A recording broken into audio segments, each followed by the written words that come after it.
you talk about what it's been like for you to step into this world of Call of Duty?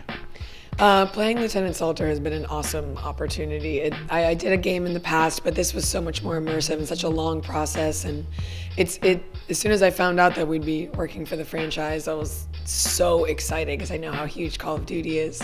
And so the last year working with Brian and working with Taylor and all the other guys on the cast has been so much fun. And it also has taught me so much about the process and motion capture and working with Navy SEALs, and it's just been a super well-rounded experience, which has been awesome. What are your thoughts about having a strong female character in the game? Call of Duty in general has been adding more and more females over the last couple of games, but can you talk specifically about this game? I think that it's super important to represent what's actually happening in the world right now. You know, we're making a lot of strides to put women on the front lines if that's where they want to be, and I think that it's important to represent that in the game as well. I feel a lot of responsibility having the role of a female lead in a game. I want to accurately represent, the roles that women can play in the world as well. And I feel equal amount of responsibility about representing our armed forces. We worked with Navy SEALs and have military advisors that were there to make sure that everything we were doing was up to snuff, making sure that everybody would agree that what we were doing was correct. So I feel a lot of responsibility about making sure that we get that right. Can you talk a little more in depth about the character you play? Yes, Lieutenant Salter, she's a pretty badass warrior. She's known to be the best pilot out of anyone. She flies her jackal around and gets things done. She is the partner to Lieutenant Reyes, who then becomes Captain Reyes in the game. With that said, that really changes the dynamic of their relationship because now she's his subordinate. So you kind of get to see how that ruffles her feathers a little bit, and you get to see how the dynamic changes, behind closed doors, in front of the squad. And, she really just wants to get things done. She sometimes bends the rules a little bit, but she's not reckless. She just puts the mission first and wants to make sure she's out there doing her job. What was it like stepping into the performance capture and how you've seen that technology evolve?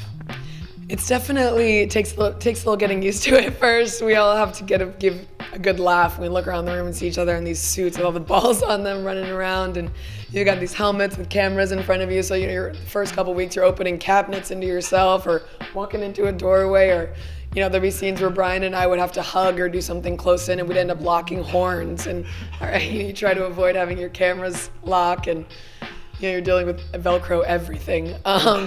But the performance capture process is great because you really have to use your imagination. It definitely kind of goes back to the fundamentals of working on stage, of really performing in a 360 atmosphere. You're given the context before you do it. We've got an awesome little VCam where they can show you real time the environment that we're working in, but really you're just in a room with a bunch of Apple boxes and tape on the floor, and you really have to use your imagination to create the context when you're actually doing the performance. How does it help having an ability to have multiple actors, which is something that we're starting to see evolve in performance capture? Yeah, the fact that we weren't just sitting in a booth by ourselves the whole time, it made a huge difference in the performance, I think. I've really developed an ensemble relationship with all these guys, both at work and then outside of work, and we really hope that comes through in the game because I really think it'll raise the stakes for the player. We want the player to care about the people that he's fighting for and leading, and I think that the intimacy that we have all created through working together over the last year really hopefully will exemplify that and hopefully get the player even more involved. What are your thoughts about taking Call of Duty into outer space? I think it makes sense. Video games have always been there at the forefront representing the newest technology. That's what they've always been. They've always been revolutionary, and I think that it just makes sense that as we in this world are moving into a new frontier, that the video game should be exemplifying that as well. And also it allows for a lot of really fun stuff.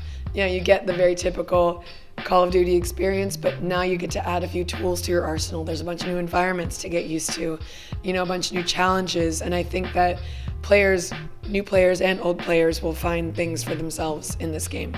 Did you go and play any Call of Duty games in preparation for this gig? I did actually. They gave me the last 3 titles, and so I went home and I kept it in recruit level, of course. Otherwise I would have made it 3 steps. Tried to just get through every campaign, and it was really cool to see how they evolve, and it gave me a better idea of where this game sits. We're gonna have so much more player to character interaction in this game, which I'm really looking forward to. And I'm excited to try and get better. I was proud of myself for getting through the last 3, but the zero G and all the grappling, I feel like is going to present a lot of new challenges and shake up my confidence a little bit. Have you also just checked out the community out there and the fact that there's now eSports and professional video gamers playing Call of Duty? Yeah, that is so fascinating to me. I think that as big as the gaming community is, that to have these competitive versions of it, it makes sense, and it gives these fans and everyone somewhere to come and watch, the experts or their heroes in their field. That should exist for them as well, as much as going to see your favorite basketball player or something else. Getting to go see your favorite player, favorite gamer go in and play one of your favorite games. I think that's got to be a really awesome experience for the fans. Right now, esports is kind of dominated a lot by male pro gamers, but we do have female pro gamers across multiple games. What impact do you feel characters like yours will play in inspiring more girls to go out there and play this game?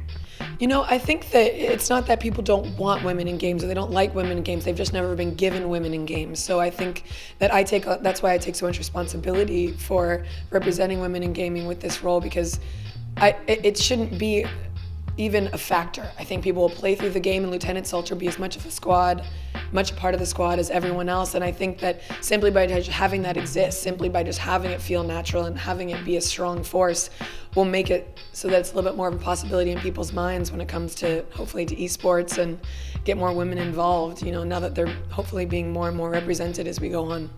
What was it like for you to come here to Comic-Con and be able to interact with fans in this kind of a format? It's awesome. I mean, to be around a group of people this passionate about anything is always super cool to see, but to know that something that I'm doing is something that they can appreciate is a really cool experience. We did the panel and everyone was so excited to see all the new footage, and you could tell they were excited to meet all of us, which is cool because we're giving them a real cast, we're giving them real humans to interact with and to play with in the game, and I think that that's a new and exciting experience for them.